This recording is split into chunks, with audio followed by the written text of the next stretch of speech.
Saudara-saudari yang terkasih dalam Tuhan kita Yesus Kristus, sebelum kita membuka dan merenungkan akan kebenaran firman Tuhan ini, terlebih dahulu mari kita bersatu dalam doa. Kita berdoa. Terpujilah Engkau ya Allah, di mana pagi yang indah ini kami dipertemukan lagi di tempat ini, seraya kami memuji dan memuliakan nama Tuhan di surga. Pada kesempatan ini Tuhan, kami anak-anak-Mu berkumpul di tempat ini untuk merenungkan kebenaran firman-Mu. Berkatilah kami Tuhan, lindungilah kami dengan kuat kuasa Roh Kudus-Mu. Semoga kami bisa mengerti dan memahami apa isi dan makna dari kebenaran firman-Mu. Bapa di dalam kerajaan surga, begitu juga Tuhan berkati hamba yang akan menyampaikan kebenaran firman-Mu. Semoga hamba bisa berkata-kata sesuai dan seturut kehendak Bapa di surga. Berfirmanlah kepada kami ya Tuhan, karena kami anak-anak-Mu telah siap mendengarkannya. Dalam nama Tuhan Yesus kami berdoa. Amin. Renungan kita pada pagi yang indah ini terdapat dalam kitab Perjanjian Lama, kitab Pengkhotbah pasal 4 ayat 7 sampai ke 16. Kitab Pengkhotbah pasal 4 ayat 7 sampai yang ke 16. Dan di sini saya tidak membacakannya keseluruhan kepada kita, tetapi saya akan membacakan kepada kita satu ayat saja, yaitu ayat yang ke-7. Di bawah perikop kesia-siaan dalam hidup. Aku telah melihat kesia-siaan di bawah matahari. Sekali lagi, aku melihat lagi kesia-siaan di bawah matahari. Amin untuk kebenaran firman Tuhan. Sebelum kita bersama-sama merenungkan kebenaran firman Tuhan, terlebih dahulu perkenalkan nama saya, Yesia Jisa Halawa, asal daerah Sumatera Utara, Pulau Nias, Kabupaten Nias Selatan, Kecamatan Gomo. Dan saya mempunyai saudara 4. Saya adalah anak kedua dari 4 bersaudara. Kami semuanya perempuan, tidak punya saudara laki-laki. Dan saya di sini adalah mahasiswa dari Stak Awe Pontianak, dan saya menjalankan tugas yang telah dipercayakan kepada saya untuk pelayanan di tempat ini. Mungkin hanya sampai di situ saja perkenalan yang bisa saya sampaikan. Kalau Bapak Ibu, saudara-saudari mau kenalan dengan penuh dengan kedalamannya, boleh nanti setelah kita pulang dari ibadah ini. Oke. Bapak Ibu yang terkasih di dalam Tuhan kita Yesus Kristus, kitab Pengkhotbah ini ditulis oleh Nabi Salomo. Salomo menulis kitab agung pada usia muda, Amsal ditulis pada usia tengah tua, dan kitab Pengkhotbah ini ditulis pada tahun-tahun akhir hidup Salomo. Pada waktu itu, ada banyak kemerosotan rohani, penyembah berhala, dan hidup hanya memuaskan dirinya sendiri. Sehingga pada akhirnya membuat Salomo kecewa. Karena semua itu hanya memuaskan dirinya sendiri. Hanya mementingkan dirinya sendiri. Kitab Pengkhotbah ini berisi tentang renungan tentang renungan kesia-siaan dan kehampaan usaha. Mengapa dikatakan tentang kesia-siaan? Karena di dalam hidup kita ini hanya sia-sia saja. Bapak Ibu yang terkasih dalam Tuhan kita Yesus Kristus, semuanya itu merupakan kehampaan dan kekecewaan hidup saja, karena hanya kesia-siaan belaka. Saudara-saudari yang terkasih di dalam Tuhan kita Yesus Kristus, dalam kitab Pengkhotbah ini berisi tentang buah pikiran oleh sang pemikir, di mana ia merenungkan secara dalam-dalam betapa besarnya pertentangan yang dihadapi oleh manusia selama kita hidup di dunia ini. ada banyak ketidakadilan yang tidak bisa kita mengerti. Makanya dikatakan di sini kesia-siaan hidup saja. Nah, sebagai tema renungan kita pada pagi yang indah ini, yaitu hidup ini adalah sia-sia. Hidup di dunia ini adalah sia-sia. Mengapa dikatakan hidup di dunia ini adalah sia-sia? Kita perlu ketahui dalam perjanjian lama, dalam bahasa Ibraninya, sia-sia artinya kuhelet oleh sang pemikir, sang pengkhotbah secara harfiah dengan perhimpunan.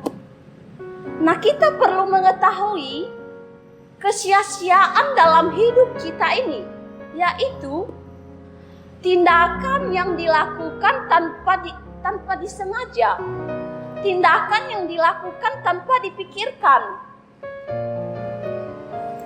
sehingga pada akhirnya menjadi semata-mata dalam kehidupan kita, dan juga tidak ada gunanya Bapak Ibu, saudara-saudari, dalam kehidupan kita ini, karena hanya itu adalah kesia-siaan saja.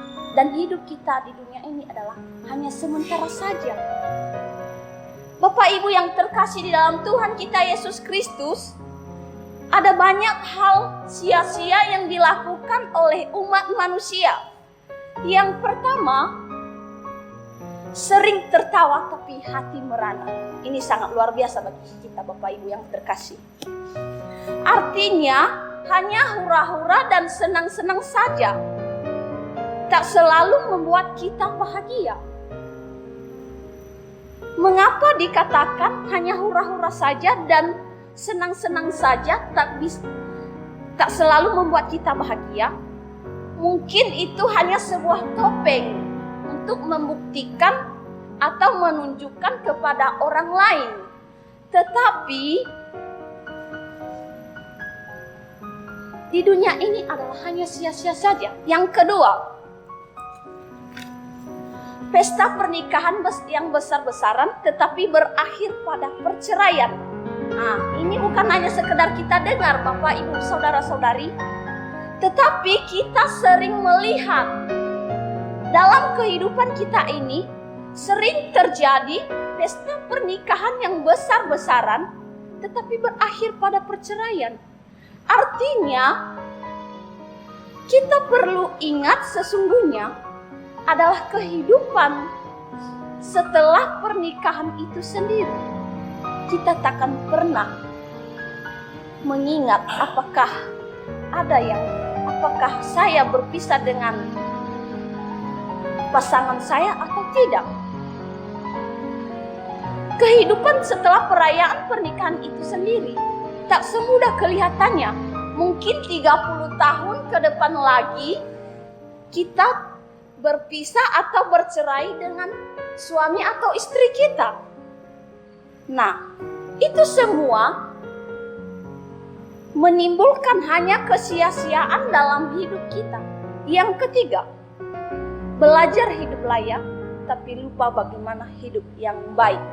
Artinya, semua orang ingin hidup dengan layak, bekerja siang dan malam supaya dia tidak berkekurangan. Tetapi pada akhirnya selalu ada ketidakpuasan. Mengapa Bapak Ibu saudara-saudari? Mungkin karena kita lupa menjalani hidup ini dengan baik. Nah, ketiga hal ini Bapak Ibu, ini sering terjadi dalam kehidupan kita. Ini sering kita lihat, bukan hanya sekedar kita mendengar, tetapi sering kita melihatnya setiap kehidupan kita. Bapak Ibu yang terkasih di dalam Tuhan kita Yesus Kristus, bagaimana kita orang percaya menanggapi kesia-siaan ini dalam kehidupan kita?